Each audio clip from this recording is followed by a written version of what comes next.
Good morning, everyone, and welcome to our webinar this morning. My name is Angela Rachidi, and I am a Rowe Scholar in Poverty Studies at the American Enterprise Institute. Before we get started, I just want to quickly touch on a couple logistics. We have a great panel today, and we're going to have a very lively discussion, so I'm very much looking forward to that. And we would love to get questions from the audience. And feel free to submit questions throughout the discussion. We will be logging them, and then I will be moderating a question and answer session towards the end. So to submit questions, you can feel free to use our Twitter handle, which is hashtag COVID Poverty Webinar. That's hashtag COVID Poverty Webinar to submit questions, or you can also submit questions to Peyton Roth, who is a research assistant here at American Enterprise Institute, and his email is Peyton with an E, peyton.roth@aei.org. So again, we really welcome some questions, and it really adds to the discussion. So let's get started. So as we know, much has happened over the past several months, and really none of us have been immune to the turmoil that has followed this period.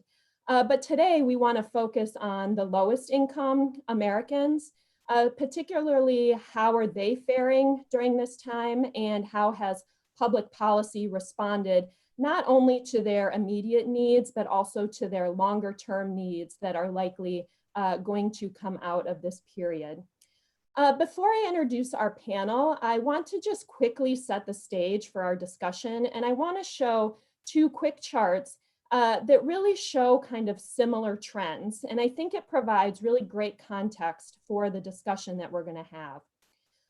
The trends that we're seeing, and I'm sure many people are aware of this, but the employment losses in recent months really have been disproportionately felt by those who are in the lowest income brackets.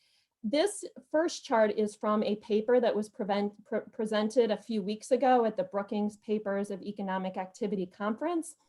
And the authors used payroll data to show that the employment losses relative to February, so earlier this year before the pandemic started, were really the most severe for those who were in the lowest wage quintile. And you can see that on the chart to the left. And it really, those employment losses got progressively less severe as you moved up the wage distribution.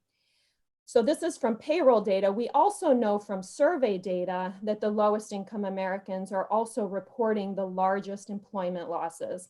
This chart comes from survey data from the US Census Bureau's Pulse Survey and represents data for the week ending June 30th. And as you can see, the same story. People in the lowest income brackets are reporting the largest the largest share of employment income loss, and it progressively gets slightly better as you move up the income scale. So all of this would be one thing if we started to see or have started to see a recovery in these employment losses. But as many of us know, with unemployment data that has come out, we really have not seen a recovery to a great extent yet, and we can expect these employment losses to persist for the foreseeable future. We also know that some of the relief efforts, the enormous relief package that was put in place, some of those provisions that were targeted towards people who had experienced job loss are set to expire in the coming weeks. So here to talk about the implications of all of this are national experts on this issue and issues related to poverty and income. Following my introduction, each of them are going to offer some remarks about what they're seeing and some recent research that they've done. And then we will have a moderated discussion by me. And like I said, we will be taking questions from the audience. So I'm going to introduce our panelists. First, we will have Bruce Meyer. Bruce is the McCormick Foundation Professor at the University of Chicago's Harris School of Public Policy. He is also a visiting scholar at AEI. Bruce is a national leader on measuring poverty, and we are delighted to have his insight today. Following Bruce, we will have Melissa Kearney. Melissa is the Neil Moskowitz Professor of Economics at the University of Maryland. Among her many affiliations, she is currently serving as the director of the Aspen Institute's Economic Strategy Group, and her expertise is in social policy, poverty, and income inequality. And then last but not least, we have Harry Holzer.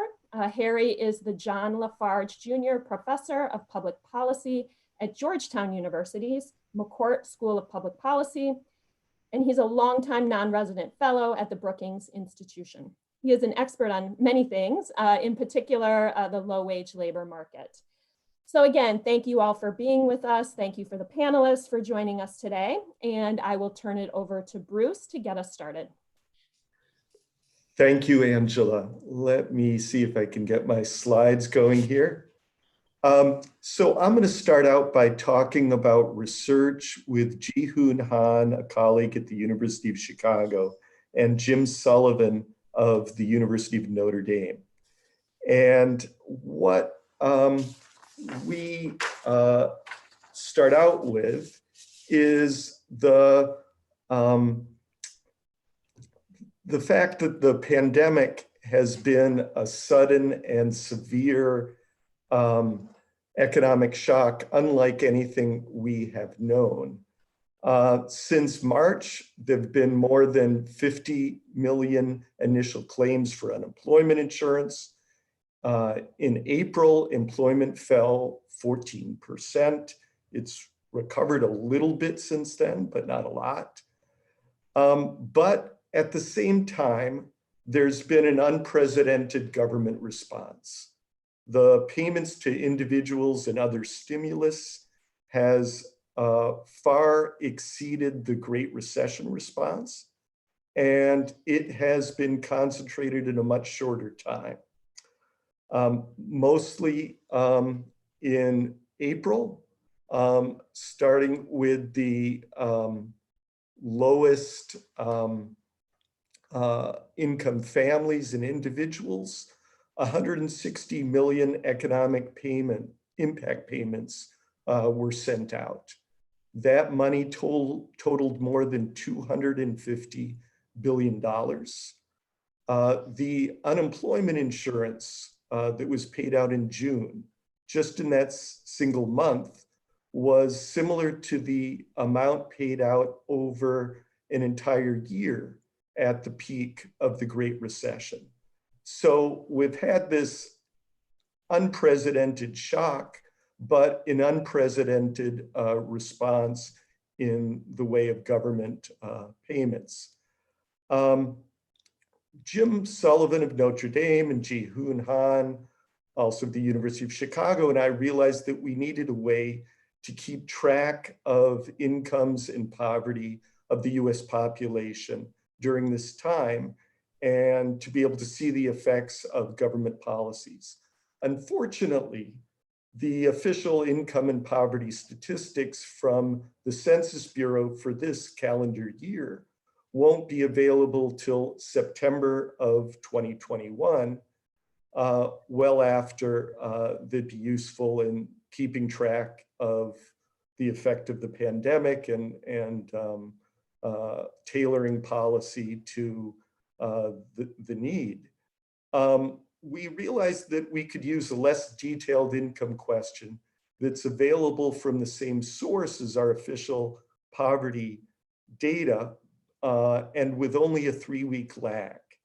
This source just asks one question about income compared to the official income series of questions.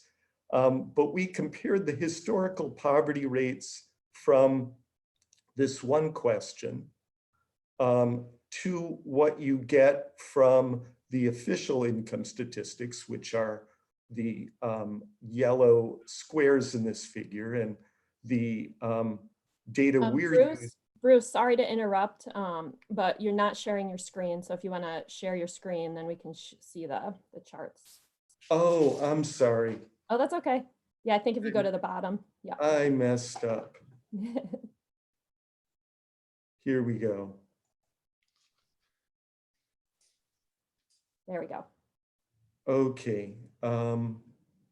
Now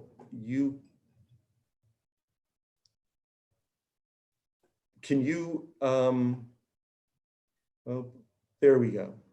Yep, there you go. Perfect. Okay. So sorry for the difficulty there. So here you can see how the data we're using measures up to the official poverty numbers historically. And you can see that the numbers we're using, which are in blue here, move in lockstep with the official poverty measure.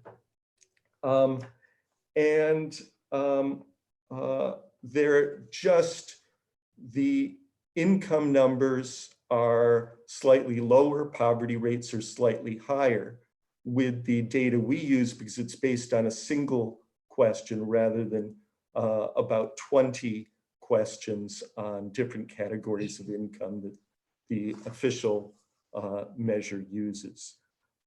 So with this unprecedented decline in employment, but unprecedented response in government policy, what should we expect to find in terms of income and poverty?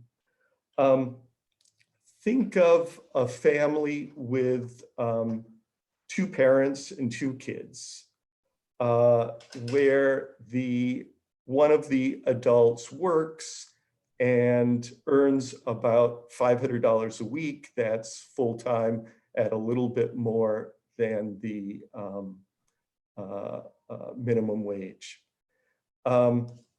So that family would have gotten in April an economic impact payment of $3,400.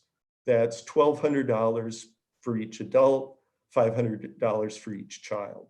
That would be about 1.5 times their monthly income. Now, that family would have been right around the poverty line.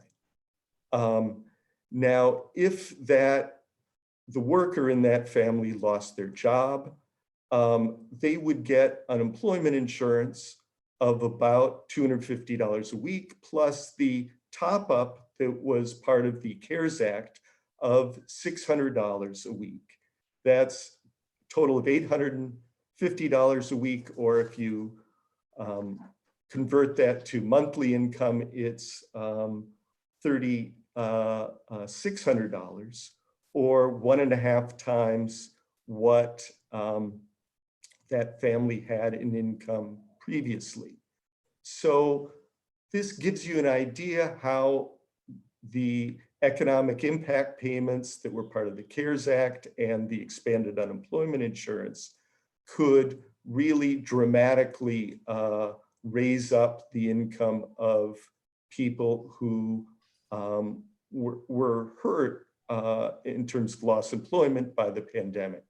Now, how general is this? Well, 3 of my colleagues at the University of Chicago looked at the effect of the expanded unemployment insurance and found that 2/3 of those were eligible for more in unemployment benefits than they were previously earning.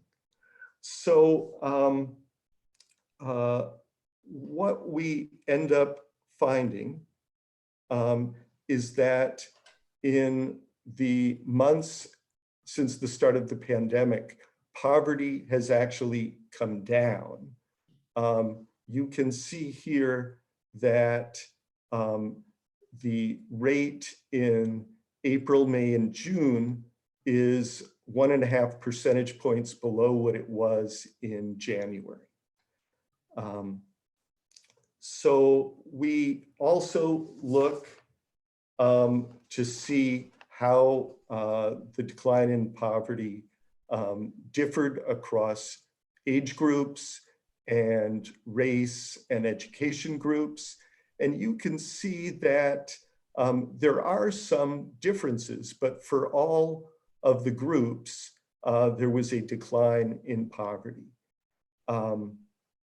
We also looked across different states in terms of the death rate due to the pandemic and when they had a stay-at-home order.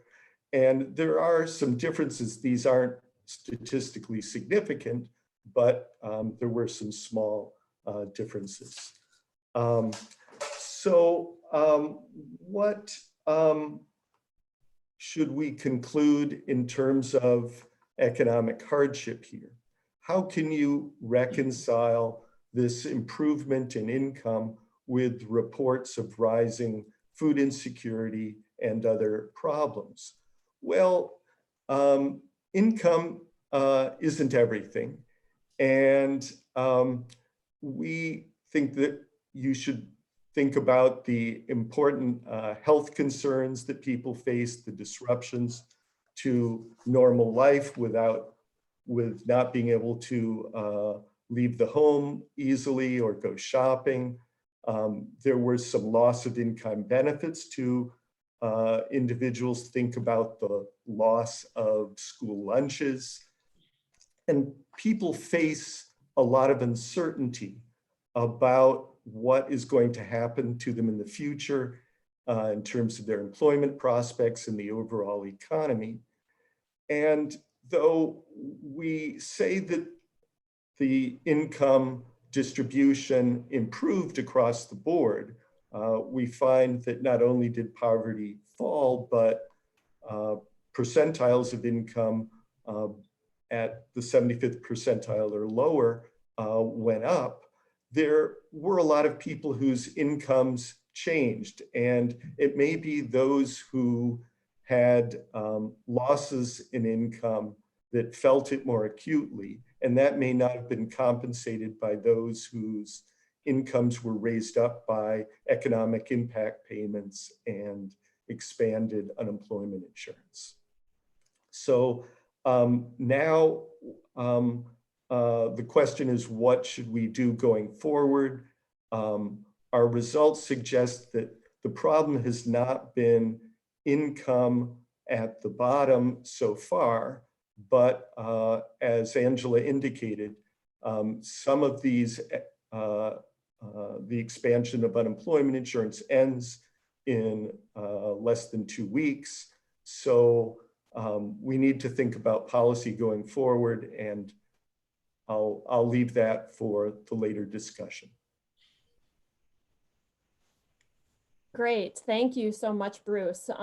Yeah, really interesting work. And I think some of those trends were maybe unexpected for many of us, but then once you realize, oh, the enormous relief package that was put in place, it makes sense. So I would love to turn it over to Melissa to kind of tell, I mean, clearly policy played a huge role in kind of protecting some of those individuals who are at the lower end of the income scale. So I'd love to turn it over to Melissa to kind of get your thoughts on some of these issues. Melissa? Yeah, great, thank you. So Bruce sort of teed up nicely where I would like to pick up my remarks. So what I want to do is focus on a set of policies that I put out in a recently co-authored report with Jason Furman, Tim Geithner, and Glenn Hubbard. We put this out through a task force of the Economic Strategy Group. And our goal in this report was to lay out a set of fiscal policies that the federal government should pursue as some of these features of the CARES Act expire at the end of this month and in the following months. And as we move from the heart of the pandemic or the start of the pandemic and move into a sustained recession and ideally push toward a recovery. So I want to say at the outset, though, that what we are focused on, our goal in our report is to talk about fiscal policies of economic relief.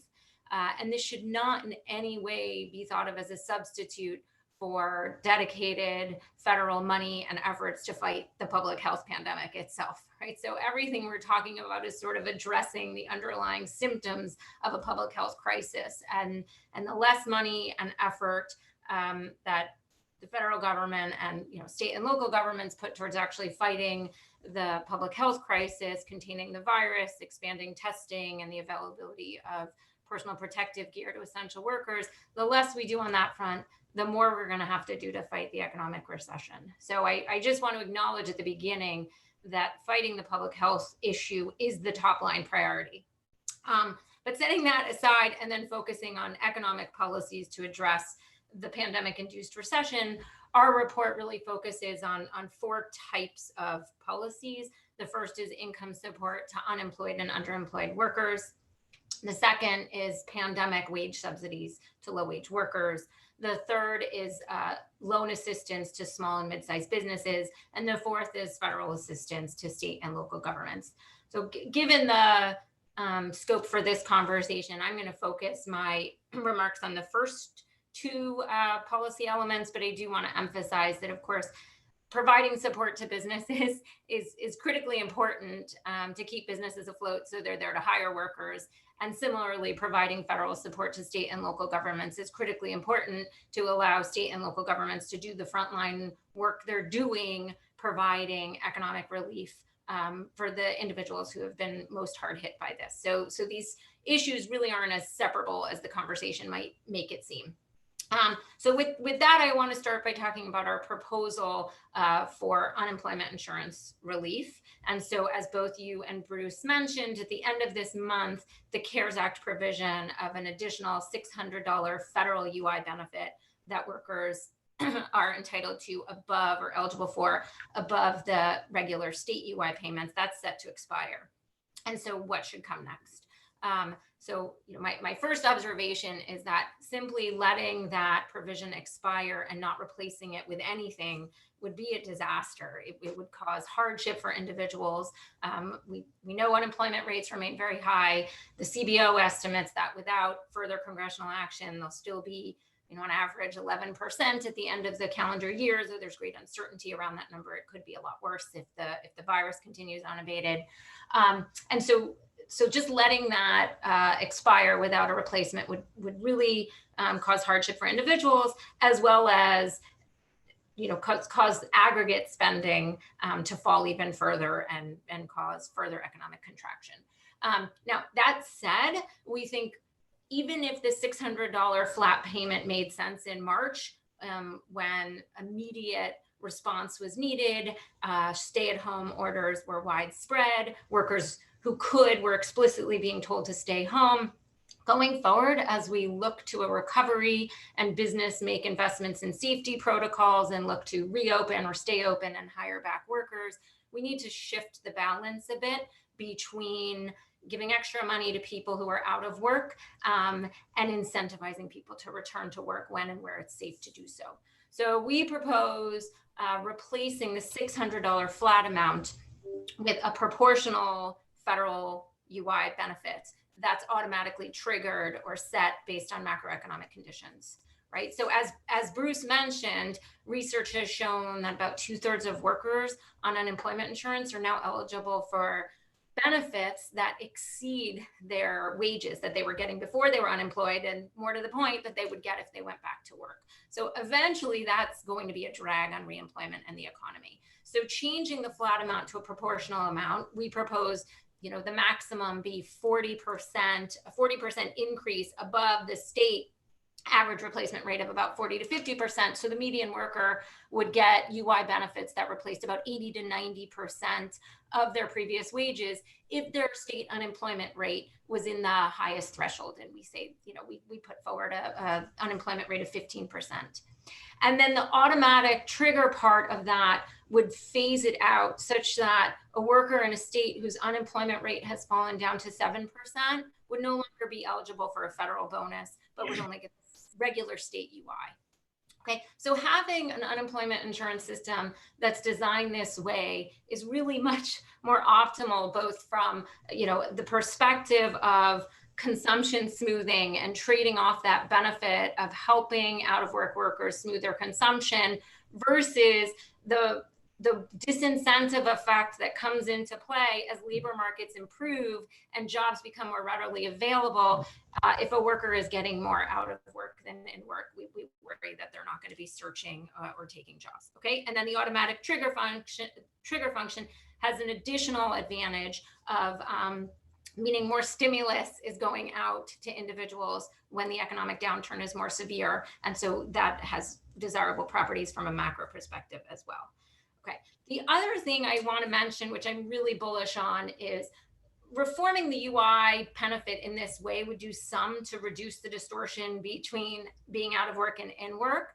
But we could much more directly tilt that balance by subsidizing work. Okay, so let me talk about pandemic payments to low-wage workers.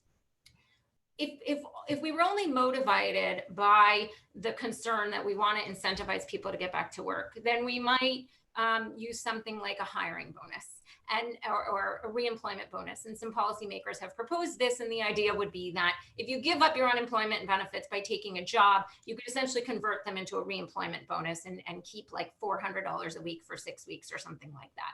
So that's, a good policy from the perspective of incentivizing people to get off unemployment into reemployment. But something that I find very undesirable about that is that it makes the inequity between people who have been out of work this time and the low-wage workers who have been consistently going to work. It makes that inequity even worse, right? So what I'm referring to is if you have two low-wage people, one lost their job, has been collecting unemployment insurance benefits greater than their wage, and then additionally gets a reemployment bonus, at the end of the year, they're going to have gotten a lot more money than their low-wage peer who's been working through this entire pandemic, going to work with a greater exposure and risk of contracting the virus, dealing with the issues of childcare because schools and childcare facilities have been closed. And so that inequity, I think, is really undesirable. So the way to address that is to give employment or payroll or wage subsidies to people regardless of whether they were unemployed at some point this year or not. We considered various ways of doing that in our task force, and where we landed, because it would be administratively feasible and has desirable targeting properties, is by suggesting a pandemic earned income tax credit.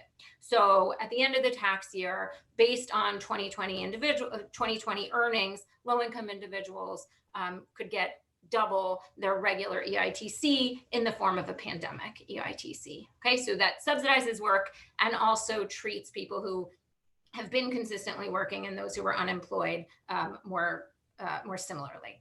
I just want to make two other points in my final 30 seconds. We also endorse in our task force report expanded SNAP.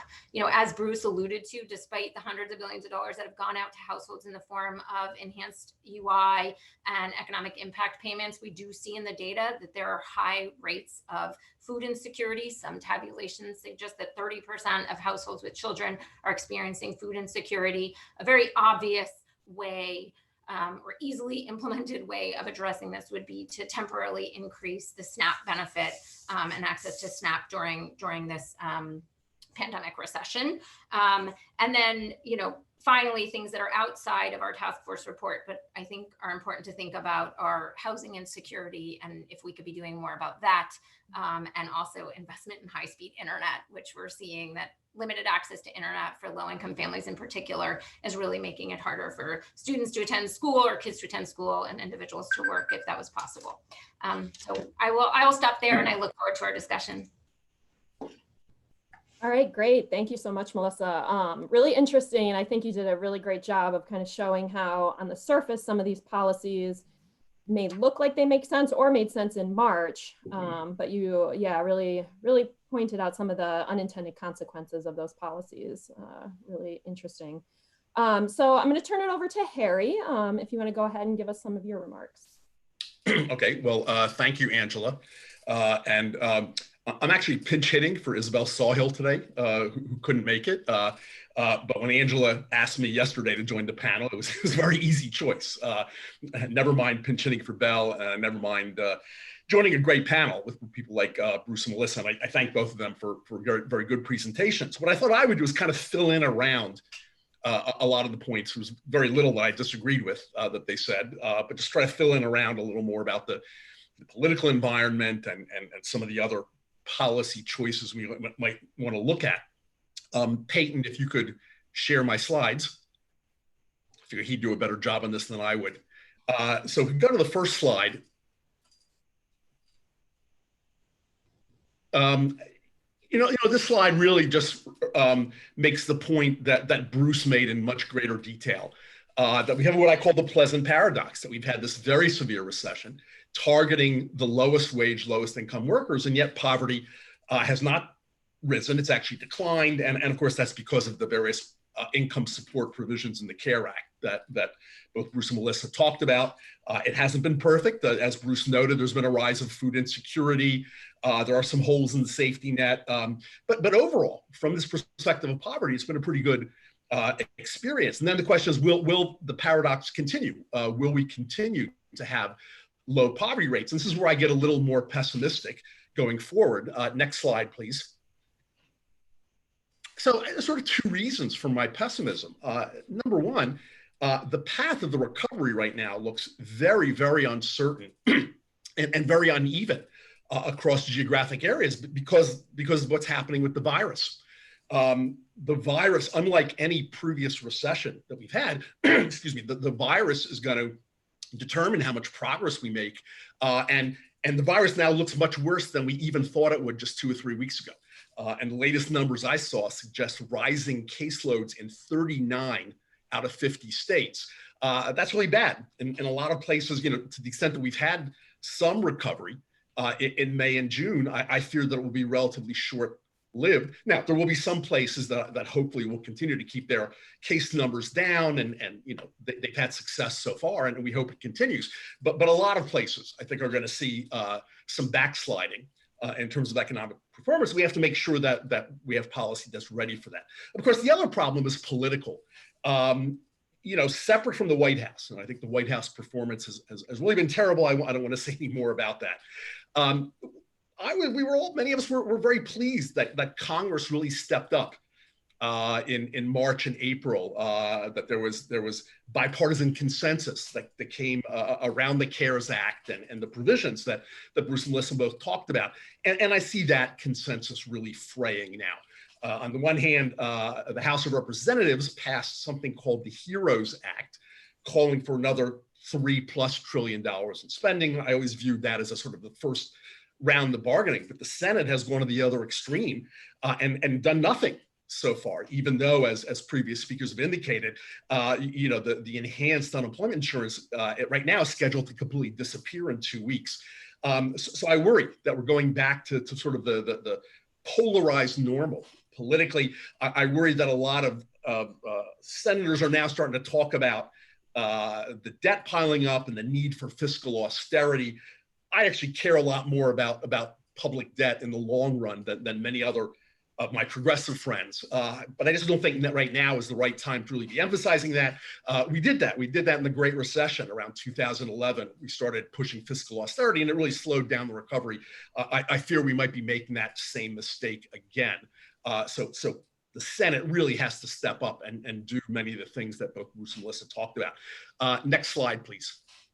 So I want to take a minute to talk about this issue of disincentives. Bruce and Melissa both talked about the fact that unemployment insurance replacement rates for most laid off workers are greater than 100%. The $600 in PUC, pandemic unemployment compensation payments, appears to create a disincentive because people look better off when they're not working. I don't think that has created much problem so far. For two reasons. Number one, when labor demand is really constrained, when jobs are very few in number, and you have a lot more unemployed workers than jobs opening up, it's just not as much of a problem because if worker A turns down an opportunity to get that job, there's enough other unemployed workers to take their places. We need to worry about incentives when employment is really growing again. It's a real issue, but so far it hasn't been. I also let's think a little bit about this alleged disincentive. If a worker turns down a request by an employer for recall, they can get fired. All employers may not necessarily fire them, but they run that risk. And if they get fired, they lose their eligibility for unemployment insurance. So that creates a bit of a counterweight to the disincentive to accept offers of recall. Makes it not quite as severe. And given this fact that I mentioned, given that 39 states are seeing rising caseloads, I do fear what I want to say is in those places where the recovery will be more robust, I agree with everyone who has spoken before that these disincentives can matter. In the 39 states right now that are seeing rising caseloads, I don't think the disincentive is going to matter very much. I endorse the idea that Melissa argued for, that the Economic Strategy Group argued for replacement rates based on triggers, where the triggers are based on state unemployment rates. I just want us to continue to be quite generous in all of these states where I think the recovery is not going to be very robust. And, Melissa, you talk about 80 to 9% replacement, but only if the unemployment rate goes up, to 15%. I would probably be more generous on those levels and those triggers than that. But going forward, next slide, please. Let me now talk about what some other policies might look like besides the safety net policies, the income support, and other things Melissa talked about. What else do we need to ensure a stronger recovery with employment recovery? And especially if we want to keep these lower income folks, help them recover and get off the income support. So like any economist, we need some stuff on the demand side, we need some stuff on the supply side. On the demand side, the employer side, first of all, we want to make sure that there is economic stimulus out there, that maybe we need another round of economic impact payments, which I think were quite successful the first time around. But you really might need, and especially in some of the places slower to recover, you might need some job creation going on. And we have a lot of tools, whether it's spending on infrastructure, public service employment, maybe tax credits for employers that have recall or payroll growth above a certain base level. There's tools in the tools kit we could to stimulate job growth, make sure there's enough jobs. And then, of course, you want to make sure that not only are workers incentivized to come back and take those jobs, but that they're able to do so. And that, in fact, they have the worker skills to really do as well as they can in that labor market. And I've listed 3 components here. Number 1, education and training, which includes, K through 12. We want, where possible, we want kids to go back to schools that are safely reopening. And then a bunch of things we can do in terms of higher ed and workforce, which I'm going to put off for just a second. But in order for the schools to have some chance of reopening safely, they need a lot more federal support. And my colleague Nora Gordon, as well as Sarah Rebar, just wrote a very nice piece about a week ago, a Brookings piece, making a very strong case for federal support of public K through 12 schools to fund what they need to do to make those reopenings safe. If schools are not going to fully reopen, then childcare becomes a huge barrier to a lot of low-income people going back to work. So we got to do more on the childcare front. We got to make childcare assistance more available, especially to low-income parents. And then finally, Melissa mentioned pandemic EITC, which I think is a very nice idea. Maybe we also want to have some pandemic wage insurance. Now, wage insurance is a concept that economists like, but it's the idea that if you're a dislocated worker and maybe you can get another job, but the new job you get pays, say, only half of what the old job did, that maybe the federal government would reimburse, would make up part of that gap between your old wage and your new wage to provide income support and also an incentive to take that new job. So I would think of pandemic wage insurance as something to complement the kind of pandemic income support that Melissa mentioned. And we're gonna have a lot of dislocated workers coming out of this thing. Remember, the longer it goes on, businesses are going to close, they're going to go out of business, businesses are going to restructure and move towards much more online shopping and much more automation. All of that is going to cause problems. So last slide, please. We want to be thinking about who are the people who are most going to be in need of some education and workforce programs. This is actually, I thought, was one of the weaker parts of the Economic Strategy Group report, which overall I liked very, very much. They said, yeah, let's have some block grants to community colleges, some block grants to the states. I think we could do a little better than that. And I would like to see a little more targeted, slightly more specific aid to cover all of the people who could really benefit from some education and training right now, which is not just the displaced workers, but young re-entrants to a very, very weak labor market. We're going to see some pretty lousy wage growth in the first several years, or even these low-wage essentials who remain very low wage when they go back to work and face health risks as well. I'd like to give them the opportunity to go back and maybe get some education and training to enable them to move up. So I've listed 4 approaches that we could do, and very quickly, because I know I'm pretty much out of time. Number 1, you could provide money to individual workers, whether you call them opportunity accounts. That's the Markle Foundation's recent proposal.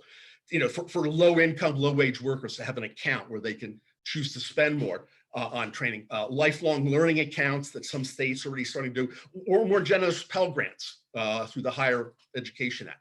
Number two, you can have tax credits for employers to encourage them to do more work-based learning. I don't think a lot of employers are going to be setting up apprenticeships anytime soon, but there's other models of on-the-job training that, it's nice to combine employment of workers with some upskilling. Number three, some really targeted assistance for community colleges to help them build up some of these sector partnerships that have been very successful in improving skills among low-income workers in the high-demand sectors, as well as career guidance. And number four, more support for institutions like the American Job Centers, the one-stops, where workers could get a lot more guidance about where the new jobs are coming, what's in high demand. The House Democrats have proposed their proposal, the Relaunching America's Workforce Act, to sort of funnel an extra $15 billion through WIOA, the Workforce Innovation Opportunity Act. That's just one approach of many, but I want us to sort of to really be generous on education and workforce issues, given all the displacements that are going to occur and given all the help that a lot of these lower income workers are going to need going forward. So I'll stop there and look forward to a discussion. Yeah. Great, thank you, Harry. As always, very thoughtful remarks and great insights. So I have some questions and we're gonna have a little bit of a discussion. I just want to remind everybody that we, towards the top of the hour, are gonna take some questions from the audience. So if you have questions, feel free to submit them on Twitter using the hashtag COVID Poverty Webinar. And you can also submit questions to Peyton Roth through his email, and his email address is peyton.roth@aei.org. Okay, so I'm just going to jump in with some questions. So, I mean, everybody touched on policy a little bit, and Harry and Melissa, you went into some kind of a broad overview of policy, but also into some very specific things. And so I want to dig into that a little bit more. And I actually want to start with you, Bruce. So I think that somebody who was to read your paper with Jim Sullivan and Yihan could maybe, a takeaway could maybe be, well, okay, if we want to keep poverty low, let's just do what we did before. Let's do another stimulus payment. Let's do the unemployment insurance. Let's just keep doing what we were doing. So I'm kind of curious from your perspective, like what recommendations would you make to federal and state policymakers to kind of keep the trends where you obviously found in your paper? Thank you, Angela. The policies that we instituted as part of the CARES Act were really a one-size-fits-all policy. And that's one of the great lies, that one size fits all. So the unemployment insurance supplements were $600, which, as has been emphasized, meant that for 2/3 of those eligible for unemployment insurance past wages were lower than what they were getting in benefits, so that there was little incentive to go back to work, and the benefits were not well targeted to the extent of the job losses or the earnings losses. And I do worry about incentives even now. A lot of firms are hiring. There's a lot of hiring going on, but still there are a lot of openings. So there is room for people to be discouraged from taking a job when they're making more by staying out of work.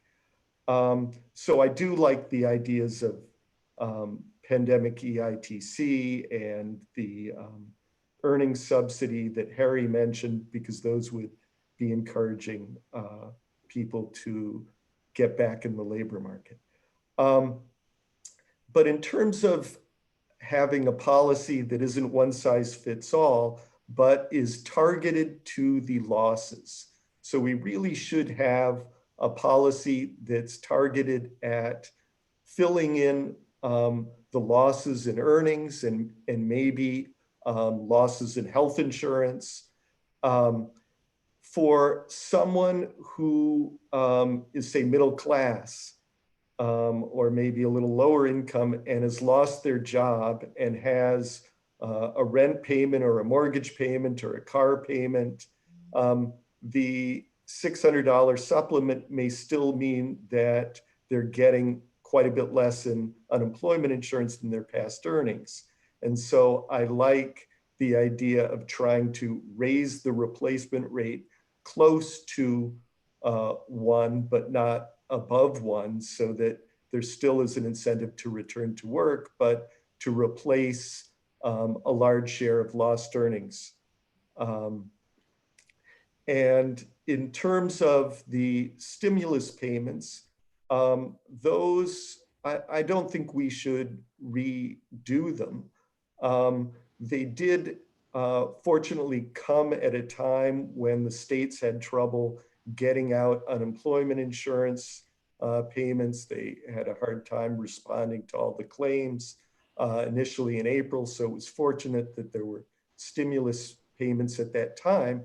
But those payments went to families making over $200,000 a year. I don't think that's well targeted towards solving the economic hardships that are been induced by the pandemic. So I think we should try and continue unemployment insurance supplements, but targeted to raise the replacement rate, not a one-size-fits-all policy that will not fit most people. Great, thank you. I think this issue of targeting is really important. And so, Melissa, I'm kind of curious from your perspective, because I thought the Economic Strategies Group really did pay attention to targeting, and kind of, it seemed like you really thought through kind of moving forward this targeting issue. But I'm curious, just kind of from your perspective, like how important is the targeting right now? And maybe even pulling in Harry's point about austerity, because I'm assuming some of that targeting is kind of a longer term view of debt and all, and just spending in general. But just, yeah, kind of your thoughts on the targeting aspect, and how important do you think that really is?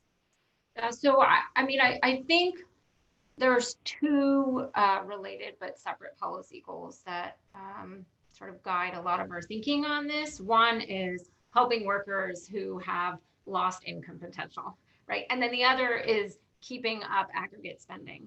And I think with both of those goals in mind, we're led to a position, I mean those who observe these things, not necessarily the four of us who authored this report, but we're led to the position that more targeted benefits are more effective, right? So you target payments to people who lost their income in order to help people maintain their consumption and spending and maintain their expenditures on food and rent, right? So when we think about the economic impact payments that went out the first round, those did a lot of good in terms of getting money to people who needed it. It did a lot of good in terms of keeping aggregate spending up, but a lot of that money also went to people who didn't suffer any income loss and didn't necessarily go out and spend that money. If a second round of economic impact payments were to go out, I would advocate for having them be more targeted, probably based on income. We know, that's a weak proxy, but it's a proxy, but a pretty strong proxy for who are the people who are suffering the most. You showed figures at the beginning. Low income folks are the ones who've most likely lost their job, most likely had someone in their home lose their job. They're the ones struggling with housing insecurity, ability to pay their rent, mortgage, et cetera. So I would target economic impact payments on lower income households than we did the first time around. We also know from some work that has come out from researchers that the largest consumption drops have been among lower income among higher income households. They haven't recovered their spending because the spending that they stopped is things on like going out to restaurants, travel, etc. So if you get money to higher income people, they're less likely to go out and spend it too. Okay, so for both of the reasons of wanting to increase aggregate spending and helping people consume their spending, their consumption, I favor targeted assistance. But if I could have a couple more minutes, I wanted to pick up on some of the really important policy ideas that Harry mentioned, and in particular, this idea of money for K through 12 school districts and institutions of higher ed, I think is really critical and does need to be at the top of the policy agenda. On the issue of K through 12, I am really worried about children and parents who are workers as we go forward without good options for opening schools safely, anything close to 5 days a week. And that just really needs to be a policy priority, right? We know that kids are suffering greatly, low-income kids in particular, tremendous learning loss that's going to have long-term consequences. A lot of kids rely on school for a safe place to be during the day to get their food. Now, we could have a totally separate conversation that maybe we're relying on public school systems to do too much social good provision in this country, but the fact of the matter is they do. And so the loss of access to school for all the learning, the social development, and the safety and nutrition for kids has been a real disaster. And it just can't go on that much longer. Harry pointed out the need to open schools and daycare centers from the perspective of workers. And that's entirely true too. We see in federal data that nearly a quarter of American workers and a quarter of full-time workers have a young child in the house. That's 38 million workers have a child under the age of 13 in the house. So some of those workers can work at home to varying degrees with their kids at home. Some of them are essential workers who need to go to work. And so the longer kids stay out of full-time school, the harder it is going to be for those workers to go back to work. So opening K through 12 schools is critical. And I agree entirely with Harry that that's going to require an infusion of resources that local districts don't have at the moment. And I also am a big fan of the work that Nora and Sarah have been doing, putting out, suggesting how the federal government can best get money to K through 12 school districts. On the issue of higher education, I also agree that this is a really important priority.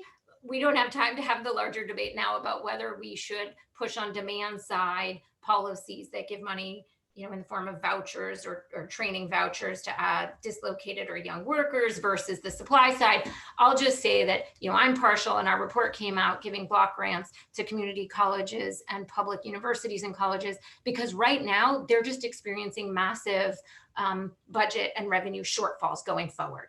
And so part of the immediate reaction needs to be just fill in those budget shortfalls so that those schools can continue to operate and serve as access points to higher education and training for all of the workers who need it. And I'm much more comfortable doing that than trying to pick and choose which workers are dislocated or worthy of a voucher, et cetera. Those vouchers aren't going to do anything if the institutions themselves are failing and shutting their doors and eliminating seats in the coming 5 years, which I see as a real threat and possibility if we don't shore up the revenues to institutions of higher education. Okay. Yeah, great. I think really great points. And I'll just add the K through 12. You make really great points. But the early care and education, I think a survey just came out that about a third of childcare providers have indicated they likely will close permanently following this, and just really creating a crisis, obviously, to Harry's earlier points. I just have one more question for Harry, and then we have quite a few questions coming in, so then I'll turn it to that. But Harry, you offered a number of policy proposals, and I think they all make sense. I'm just curious, I guess kind of a two-part question. One is, what would you kind of prioritize if you're a policymaker? And then number two is, do you have, or I guess, what are your concerns about long-term effects on labor force participation? Looking at it from a couple of ways, the work disincentives is one, but also this issue of childcare and women in particular leaving the labor market permanently. Do you have any concerns around that, if you want to speak to that? Thank you for that question. Just before I address that, I agree with Melissa completely that the higher ed institutions are struggling so badly that within that menu of approaches that I mentioned, I understand why you prioritize targeting public institutions with some funds, some form of block grant funds. That does make sense. I think we can also, on top of that, but Melissa's right, that should be our highest priority. And I did want to say, since both Melissa and Bruce spoke in favor of targeting, there's no question, the economic benefits of targeting in terms of getting the biggest bang for the buck for the dollar and helping the people who need us, there's no question they're right. But the two downsides of targeting. Number one, it's politically less popular, and politicians know that. And if you target too much, you undercut the political support. That certainly right now the Senate Republicans are worrying about a lot. And number two, targeting is also administratively more difficult. The reason we did this crazy $600 bump up in PUC instead of a more targeted approach with the sort of appropriate replacement is because administratively it was too difficult for the state unemployment insurance systems to implement that. I don't know how easy it would be to move to the kind of triggered system that Melissa advocated for, and that I like too. But that's just the flip side of the coin of targeting that at least we have to be aware of as we go forward in that. So Angela, you asked about sort of the long-term effects. They're likely to be negative. There is pretty strong evidence at this point that the longer people are unemployed, the more likely they are to drop out of the labor force. Of course, there's been a secular decline in labor force participation already for less educated men that most of us know about. And that's more about the weak opportunities rather than the availability of jobs. But yeah, I do worry. And we know that dislocated workers, if you're a dislocated worker, you've permanently lost your job. Either the business is shut down or they've restructured. You're 45 or 50, and the options aren't looking so great out there.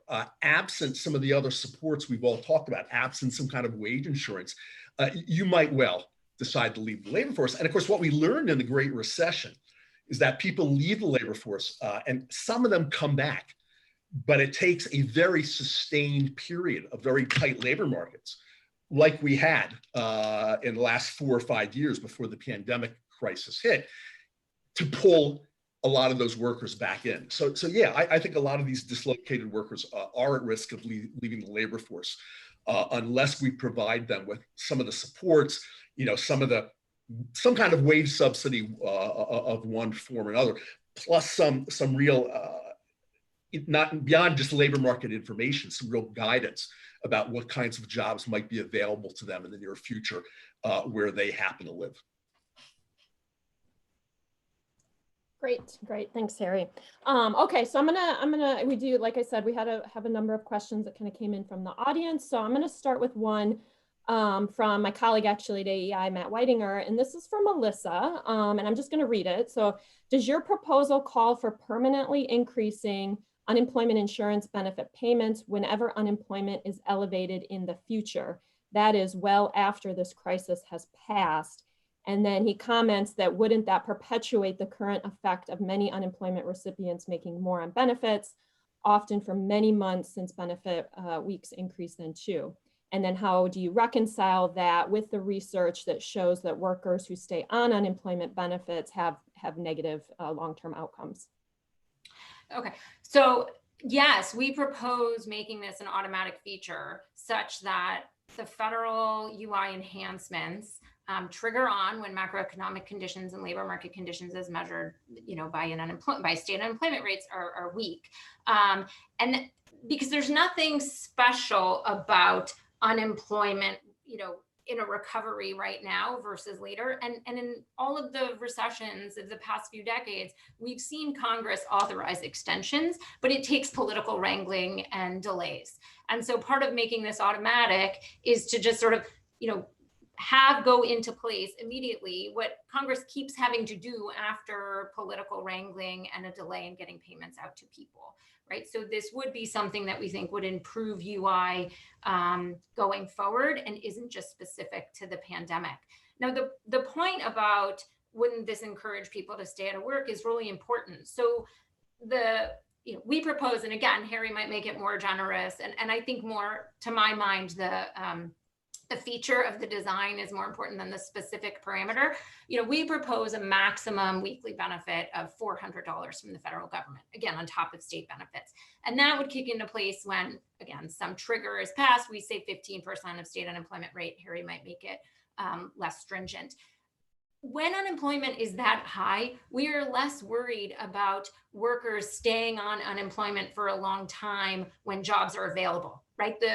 What economists call the moral hazard or the disincentive effect, we're much less worried about that when the labor market is that weak, okay? And so a nice feature of the automatic trigger is that as the unemployment rate comes down and jobs become more readily available, that extra protection is lessened, right? Because then we would worry more about encouraging people to stay on unemployment for longer than they might need it. So again, when unemployment rates in a state go down to 7%, the federal top up would go away. So, you know, the tying the generosity of the federal benefit to the macroeconomic conditions is reflective of the kinds of concerns that Matt is raising.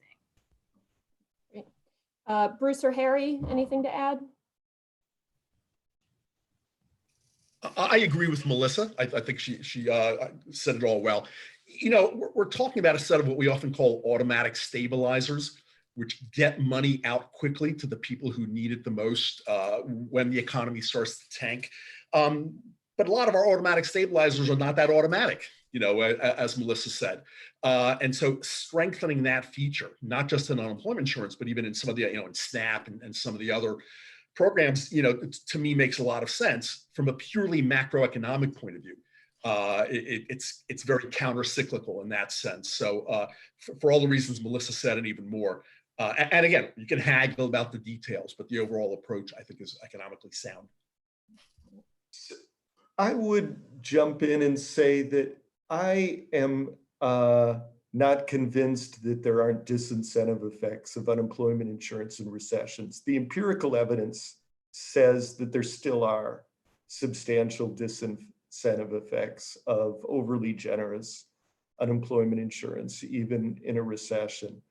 And this may not be the best time to try and legislate what unemployment insurance should look 5 or 10 years from now, given that what Congress did with the CARES Act, while in the end was successful, it involved throwing around literally hundreds of billions of dollars kind of willy-nilly.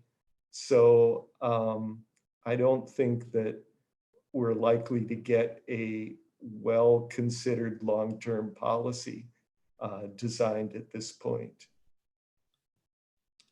But Bruce, if I could just make one point, you're right. There still are some disincentive effects even in a recession, but there's a trade-off, right? There's the cost on this incentive, but then there's the positive effects. We know unemployment insurance actually helps some people stay attached to the labor force to counteract some of the things that Angela was worried about in terms of the long-term unemployment, plus the stimulus effects on the economy. So it's just given those trade-offs, what's the sweet spot, what's the optimal, and what will the political system allow? I mean, otherwise I think you're always correct, but let's just keep the trade-off in mind. Agreed. I just don't think we should say that we can ignore disincentive effects, which it seems like kind of where we were headed. So. All right, great. It's always great to have perspectives on both sides. So I'm going to take the liberty and kind of reframe a couple of questions that came in. And Bruce, I think I'll pose this to you. So it's about income as kind of the income measure of poverty that you mentioned, and also how that related or didn't relate to some of the food security numbers that we were seeing. I guess the questions that came in are there other measures of kind of this economic well-being beyond food security that are showing these negative trends, which again kind of is counterintuitive to what you showed on the poverty numbers. And then the other is just, are there other ways that we can measure hardship? So even if you don't know of any right now, are there other ways we should be measuring hardship? Well, we have a difficult time in that we don't have timely measures from sort of the same source that we've used to measure hardship in the past. So we've kind of tacked on new measures to new surveys, and it's not clear that you're getting a comparisons over time that are completely valid. But I think that, you know, we should look at other indicators. There has been some I don't know how good the evidence is on evictions and visits to food pantries. Those are important indicators. Our point is that it's not necessarily lack of income that's led to all of these disruptions. There's just been, people's lives have been turned upside down by this pandemic. People can't get to places they used to shop. People aren't traveling. People are worried about their health and about their family members. And in that kind of a setting, you're going to expect a lot of difficulty in organizing your life, and that kind of thing can certainly lead to food insecurity and difficulty paying bills and the like. So I think we do want to look at a broad set of indicators. Income isn't everything, but that's what we try and manipulate through policy. We try and I think a lot of these problems are not going to be easily solved by policy because they're not due to income. Yeah, interesting. And Melissa or Harry, any kind of data points you've seen that either concern you or relieve any concerns about the low income population beyond income? The only thing I'll add, but Bruce mentioned evictions.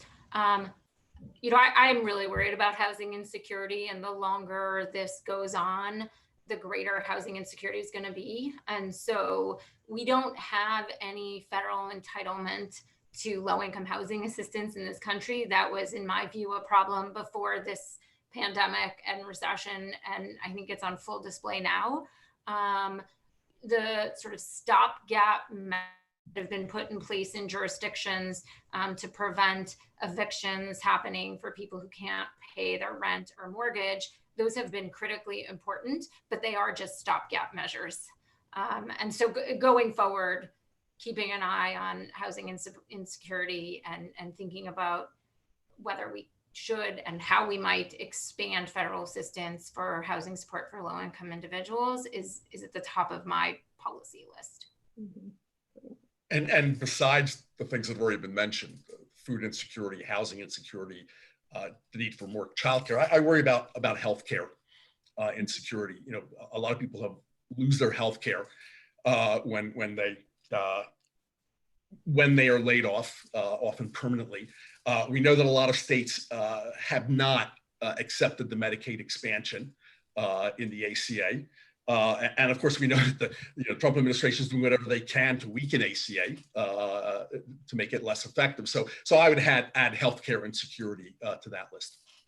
Yeah. No, that's actually a really good point, Harry, because we hadn't touched on that. And we actually, before we started, we were talking a little bit about that and Medicaid. So yeah, it's great that you raised that point. Okay, another question from Karen, and this is to Melissa regarding your proposal around unemployment insurance. And so I'm going to paraphrase her beginning, which is just basically and I think we all know some of the struggles states have had to implement the existing unemployment insurance expanded programs. So her question is, how would the more complicated proposal to replace a percentage of compensation be implemented, and have state unemployment officials indicated they can modify their unemployment compensation systems and deliver the additional federal unemployment percentage payment without payment delays? I'm glad someone brought this up, because this is a critical issue. Harry mentioned that the passage of the CARES Act was really a laudable thing that Congress did. But some of the implementation and administrative difficulties that we've seen actually getting money to people has been really distressing. And apparently part of the motivation for just having a $600 flat fee was because state systems actually couldn't add a proportional amount. So that's something that we thought a lot about when we designed this. And I refuse to take as a binding constraint on policy design data and infrastructure from the 1970s. Like, it is time to update systems so that they could be more nimble, that they could be better designed. I'm, really sympathetic to the people working in these agencies with outdated equipment and limited resources. But I think the answer has to be then, let's get more resources to states and agencies so they could finally, at long last, update their systems. I mean, the fact that UI benefits have to be suboptimally designed because states are relying on COBOL programming and fax machines is really quite inexcusable. Again, no one's to blame. There's limited resources, but it's time to update those systems. I mean, also, when we looked into the best way to get payroll subsidies to low-wage workers, ideally, from a design perspective, I would have preferred a mechanism that gave workers a subsidy monthly through their payroll, as opposed to through the EITC at the end of the tax year. But we don't have the data architecture to make that happen either. So there's a lot of ways in which our sort of outdated or cumbersome systems are impeding policy design. And I just think, at some point, we have to commit ourselves to improving the systems so that we can implement better designed policies. Oh, but I will say, so we did reach out to states, and this has been going on now for 4 months, right? So in March, a lot of states couldn't do this. There are state agencies that have adapted their systems, so now they could implement something like this. And the way we've structured it is that until states are able to make this happen administratively, they would have access to a $200 max federal bonus. So there's an incentive for states to update their system in this way. So we did recognize that some states now would be able to do this, and others it would still take some time. So let me jump in here. I think this is the claimed inability to modify benefit payments to raise the replacement rate to better target benefits. I think it's either a disgrace or an excuse by states. I think in significant parts, it's an excuse because state administrators are fearful that they might make a mistake and don't want to be on the hook, so they have pushed for a flat payment. And second, it's a disgrace that the payment system can't be changed for this tiniest of modification. It's essentially changing one parameter in their schedule of payments. So it's something they should be able to do. And this has been something they've known that was on the table for months now. Literally, the states get billions of dollars to run their unemployment insurance systems from the federal government. This is something that we should expect the states to do as just a way that government runs efficiently. We shouldn't let claims of inability to make this tiny change mean that billions, tens, hundreds of billions of dollars get spent in the wrong way. It's frankly appalling. It is appalling, Bruce. I agree with that, but with me slightly more, why are states still using the computer systems from the 1970s, as Melissa described? There has been a conscious strategy to starve the public sector of resources at the federal, and one of the easiest places if you're being starved is to not invest in the kind of infrastructure that you need for these programs to run efficiently. And right now, the states are going so deeply in the red because Congress has done anything to give them some assistance. So I agree with your broad point. But I disagree with when Melissa said there's no one to blame. Yes, there is. When you have a conscious strategy demonizing the public sector and denying them of the most basic resources that you need to function effectively, it's not surprising that these kinds of things happen. And you're right, Bruce, it shouldn't happen.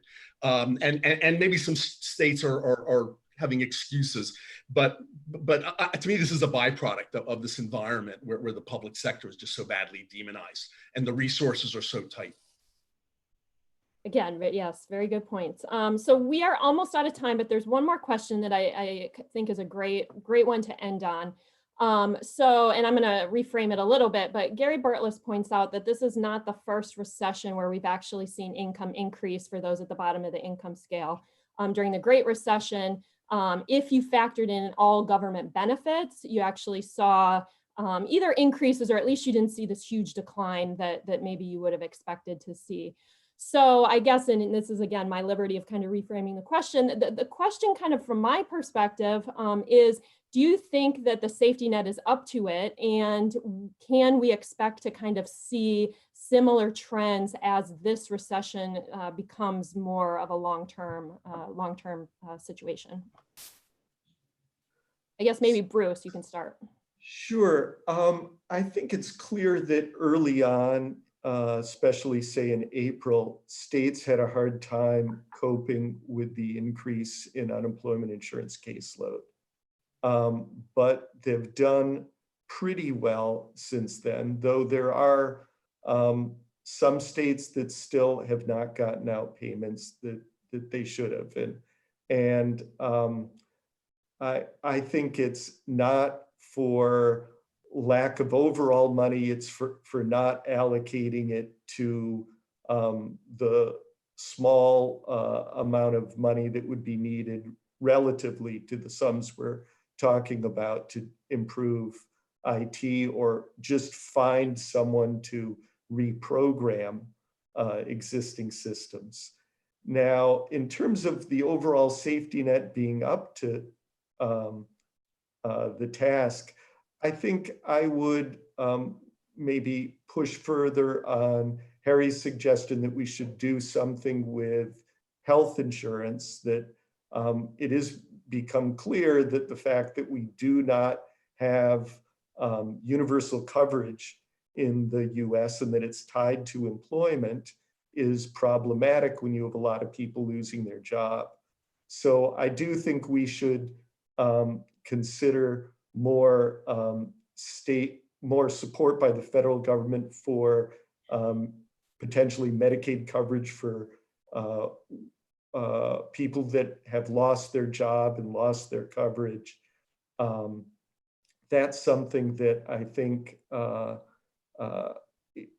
we should have, and that's an obvious hole in the safety net. But in terms of other gaps, I think they're much smaller, and that we've seen that there's been a decline in poverty, and probably that has the changes that we look at, we have probably understated the decline. Probably there's been a greater decline given that the data we use tends to understate income, especially income from programs like unemployment insurance. Yeah, right. And Melissa, kind of closing thoughts and just this broader thought on the adequacy of the safety net. Now I'll try to bring it to an optimistic note, because I find these conversations can be really distressing. And I agree with something Harry said earlier, that there are likely going to be long-lasting scarring effects of this recession, and those are going to be deeper the longer this goes on. I think it's clear our safety net is not up to the task of protecting the most vulnerable Americans in a severe downturn like this. There are a lot of holes that we've talked about, right? An antiquated UI system is one of them, but also gaps in health insurance provision to out-of-work workers, a lack of childcare, especially for low-income workers, a lack of housing security. And so, the optimist in me wants to think that now that these holes in the safety net that were sort of apparent to those of us who really studied the safety net before this, they're now on glaring display for everyone to see. And so maybe now will be the moment that we finally really commit to doing more to shore up our safety net and to spread economic security more widely. Great. And Harry, final words? Yeah, I would love to share Melissa's relative optimism there. But you know, the states are simply fiscally in no position to do what many of them would like to do. And at the federal level, we seem to be drifting back to the usual polarization that wasn't there when the CARES Act. So I agree with everything Melissa said, but just a slightly more pessimistic that we're going to fix those holes anytime soon. Yeah. All right, well, I will end our time together today. I want to thank our panelists again, Bruce, Melissa, and Harry. Thanks so much for your insights. I would love to actually get this group back together in like 6 months or a year and kind of like revisit all of this and see where how far we've come or not come. So you may get another contact from me. But again, thank you for your time, panelists and audience. Thank you for attending, and have a good rest of the day. Thank you very much. Thank you, Angela.